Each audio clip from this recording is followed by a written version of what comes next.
একটি ভোট একটি কাগজ, কিন্তু এর ওজন একটা দেশের ভবিষ্যৎ। আবারও সামনে আসছে বাংলাদেশের জাতীয় নির্বাচন। নির্বাচন মানে শুধু সরকার পরিবর্তন নয়, নির্বাচন মানে মানুষের আশা, অধিকার আর গণতন্ত্রের পরীক্ষা। একজন কৃষক, একজন শ্রমিক, একজন শিক্ষার্থী, সবার ভবিষ্যৎই এই একটি ভোটের সঙ্গে জড়িয়ে থাকে। মানুষ চায় এমন নেতৃত্ব যারা শুধু কথা দিবে না, যারা কথা রাখবেও। এই নির্বাচন নিয়ে মানুষের চোখে আছে অনেক আশা।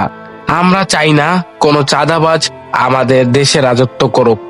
আমরা চাই না কোনো দুর্নীতিবাজ আমাদের এই বাংলাদেশের রাজনীতিতে থাকুক।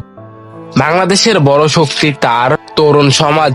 এই প্রজন্ম শুধু দর্শক হিসেবে থাকতে চায় না, এই প্রজন্ম চায় সিদ্ধান্তে অংশ নিতে। একটি সঠিক ভোট, একটি সঠিক সিদ্ধান্ত বদলে দিতে পারে আগামীর বাংলাদেশ। নির্বাচন একটি ঘটনা, কিন্তু তার প্রবাহ বহু বছরের।